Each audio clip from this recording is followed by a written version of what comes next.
Elizabeth Munzón, and this is my gallery, Munzón Gallery. I didn't expect to take the gallery this far when I started, because I went to Cal State Long Beach for painting and drawing, and they wanted a studio space. And this show is inspired by Dreams and Nightmares, and it's a small works show, so all the pieces are 12 by 12. There was a size requirement, and the artists made these pieces specifically for this show.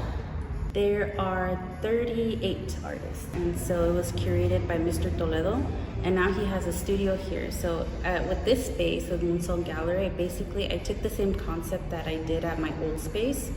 I blew it up basically, just bigger, because the old space was a tiny storefront, and it was just me and my studio. He rents one of the studios, and so since he did Sueños at the old space, we're like, yeah, it would be really cool to do a second iteration of that in the new space.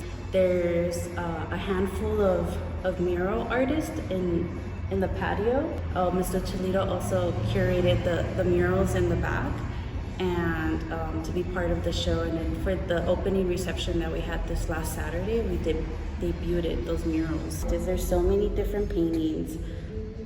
They're different styles, different mediums. So it really shows, it has a good representation of the Los Angeles community, art community, what's out there right now.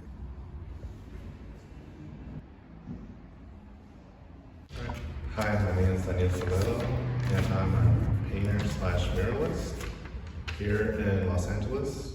And the type of work I do is contemporary art, mixture with dark art as well.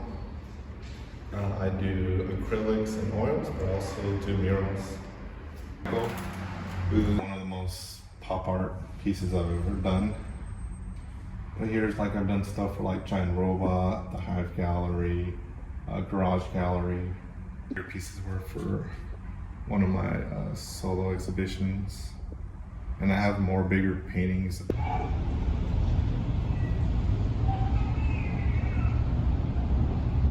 Hi, my name is Eric Michael. I am an artist, paint primarily. I also do collaborative video work with my colleagues. I am currently exploring a series of paintings based on my childhood.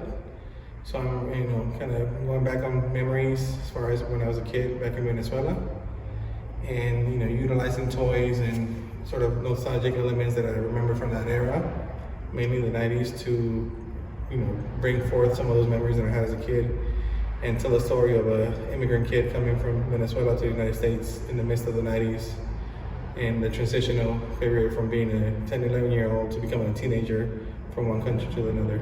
You see the He-Man and all the different of those toys. I use those to kind of tell the story of what I did as a kid. And this painting in particular, as a kid, since my mom didn't have much, she had 7 of us total, so obviously she was stretched thin at times when it came to financially. She worked a lot, so she would provide for us, home, food, and things of that nature. But when it came to the extras in life, she did what she could. And I had friends who had a multitude of toys because one of his brothers lived here in Miami while he was in Venezuela. He would send them, the He-Man toys, G.I. Joes, Transformers, pretty much any of those toys that were popular back then. And I would play with him. And since I didn't have the means to get the toys that I wanted, I would get paper and a pencil and sketch them as we were playing. My own little set of toys, or drawings per se. So what this painting is about is that, just me remembering playing with my friends' toys and then taking the time to sketch them as we were playing. As far as painting goes, I normally stick to acrylics. I do a lot of digital work too. I use my iPad to help me work on the composition when I'm working on it. So I'll use Procreate to sketch out the composition before I take it onto the panel. I either sketch it on paper first or do it directly on the iPad, and then once I get it done, I'll go ahead and transfer over to the panel and then just use acrylics to paint. For instance, in this painting particularly, the original idea was just the toys themselves, and this shield was not present when I was working on it originally. So then I just felt like something was missing, so I added this from a found image. I just went online and I found the shield, so I just kind of contorted it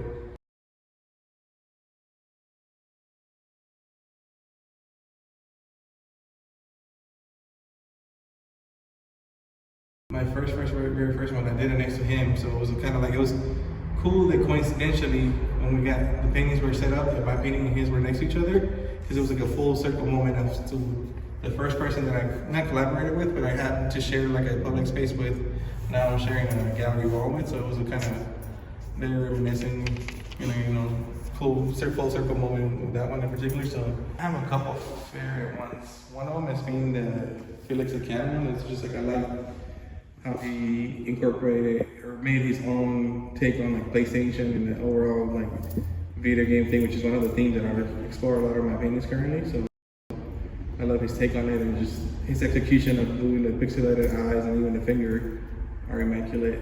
I mean, I'm not trying to be corny or, but it's literally like a dream come true to be able to have a space. These are prints of previous paintings that I did, kind of the same concept.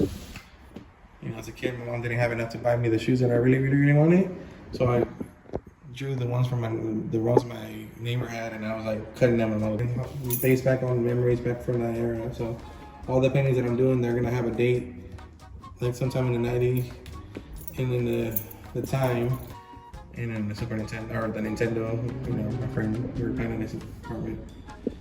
So that's a painting that I'm doing